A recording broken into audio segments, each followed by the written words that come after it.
anak sudah di atas 6 tahun lah, ya, di bawah itu jangan diberi hukuman, sulit untuk ini, tapi di atas 6 tahun. Kalau mereka tahu salah, saudara pakai cara Bapa di surga, suruh milih kamu mau dihukum apa. Dan itu bagus sekali. Ayo, suruh pilih berapa pilihan yang Tuhan sediakan buat Daud? 3. Diberi 3 pilihan.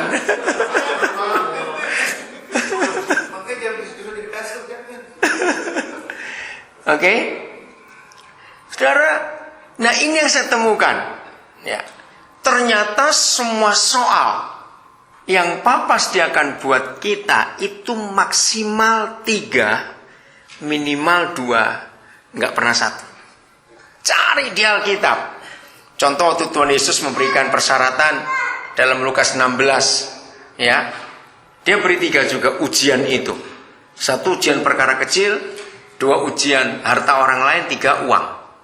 Ya, begitu di Lukas 14, waktu ditantang siapa mau jadi muridku, dikasih 3 lagi soalnya itu.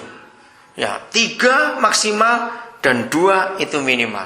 Enggak pernah 4, apalagi 100 soal. Enggak, saudara. Musa juga begitu, Abraham, Yusuf, perhatikan mereka semua. Nah, yang saya kagum tuh begini, dengarkan. Ini sekolah. Kan Tuhan Yesus punya sekolah, kan kita murid-muridnya, betul? Ya, seluruh kisah para rasul itu menuliskan bahwa orang-orang yang percaya kepada dia disebut murid-murid, betul enggak? Ya, bukan orang Kristen. Yang berkata Kristen itu justru orang Roma. Semuanya murid.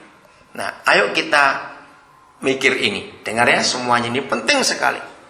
Sekolahnya Tuhan Yesus itu sekolah yang sangat unik. Kenapa unik? Nomor 1, semua soal ujiannya itu nggak pernah lebih dari 3, nggak pernah kurang dari 2. Dengar ya. Nomor 2, soal-soalnya dari dulu sampai sekarang, sampai kapan saja, selama dunia masih ada, soalnya itu nggak pernah berubah, yaitu terus. Nomor 3, perhatikan. Kalau kita ujian, itu boleh dibawa pulang, boleh nyontek, boleh. Nggak ada yang jagain. Malaikat pun nggak kengangguran jagain waktu kita ujian. Nah, pertanyaannya, kalau ada sekolah model begini, soalnya nggak pernah ganti-ganti, dari dulu ya itu saja. Nggak pernah lebih dari 3, maksimal 3, minimal 2. Ujiannya pun seenaknya kapan saja boleh. Nah, kalau muridnya nggak lulus-lulus, yang goblok ini siapa? Ngerti? Saudara? Udah ngerti nggak pertanyaannya ini, saudara? Ini sekolah yang luar biasa. Sungguh-sungguh menyenangkan sekolah ini. Maka itu kita ini keterlaluan jadi murid Tuhan Yesus. Masa nggak pintar-pintar dari dulu? Maka itu dunia tidak bisa tertarik percaya Tuhan Yesus. Karena melihat murid-muridnya model kayak begini nih. Sekolah nggak pintar-pintar, bagaimana kita ini? Saudara, simpel sebetulnya. Menjadi Kristen itu nggak sulit, amin. Belajarlah kepadaku. Cuma 2 hal saja kok soalnya. Tapi kenapa kita nggak lulus-lulus? Karena kita tidak mau memaksa diri kita untuk kita melakukan apa yang Tuhan kehendaki dalam hidup kita. Ayo kita lihat 2 soal ini saja. Belajarlah kepadaku karena aku lemah lembut dan rendah hati. Kalau 2 soal ini kita bisa kerjakan, saudara, percayalah, dimanapun saudara dan saya berada, dalam waktu yang singkat, orang pasti percaya Yesus. Betul, saudara, hasilnya itu luar biasa. Saya sudah membuktikan ini berkali-kali. Kenapa begitu? Karena dunia tidak pernah bisa mengerti 2 hal ini. Oke, saya ambil satu dulu. Lemah lembut. Ya, saudara, lemah lembut, ya, gentle atau meek, ya. Saya ajak saudara merasakan ini. Menurut saudara, semua orang di sekitar kita akhir-akhir ini, mereka itu kasar atau lembut dalam hidup mereka? Sangat kasar. 2 Timotius 3 itu adalah satu-satunya tulisan di dunia ini. Hebat sekali. 2 Timotius 3 mulai ayat 1 sampai ayat yang ke-7. Nggak usah dibaca semua, sampai 1 dan 2 saja. Satu-satunya tulisan yang memberitahukan kita bagaimana kondisi manusia pada zaman ini, itu cuma di 2 Timotius 3 ini. Ngeri sekali manusia pada akhir zaman. But understand this, that in the last days will come, set in.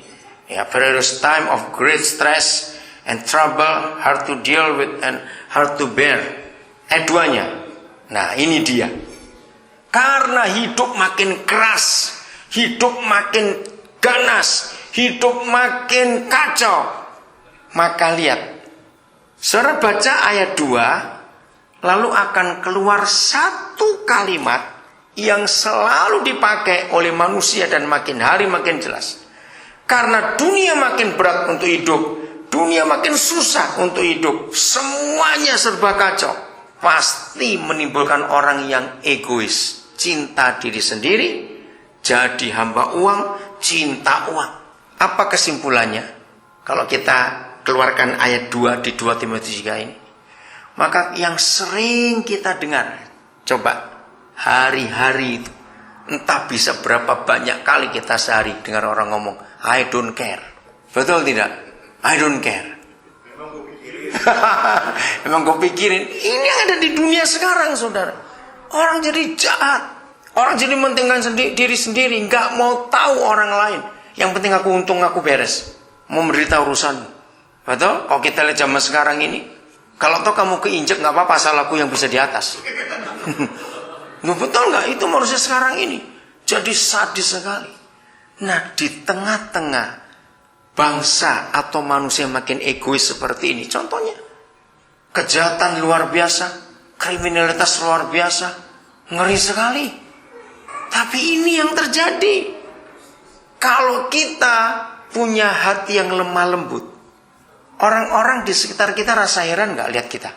Pasti mereka berkata, ini orang aneh, dari planet mana ini orang? Karena apa? Kalau kita menggunakan Matius 11 tadi, ketika dunia berkata I don't care, ternyata ada sekelompok manusia yang menamakan diri Kristen justru berkata I do care. Betul saudara? Kan itu artinya lemah lembut. Oke? Siapa bisa menolong saya menemukan satu benda, ya, pokoknya benda, bisa padat, bisa cair, bisa gas, pokoknya benda, saya tanya. Benda ini sangat tepat untuk menggambarkan kata lemah lembut. Benda ini ada di semua tempat dan tidak pernah melawan. Benda ini bisa menerima semua situasi, semua kondisi, semua bentuk, buat dia tidak sulit. Apa itu? Nah, air. Luku betul, air saudara. Coba renungkan. Air kita tempati di tempat bulat, dia kotak atau bulat? Bulat. Air itu fleksibel, bisa ngikuti semuanya. Nah, di tengah-tengah dunia yang sedang bengkok seperti ini, orang egois, orang memaksa harus seperti dia semuanya. Lihat kerusakan di tatanan masyarakat kita sekarang ini. Sederhana penyebabnya, karena orang-orang perfeksionis, semuanya minta harus seperti ini.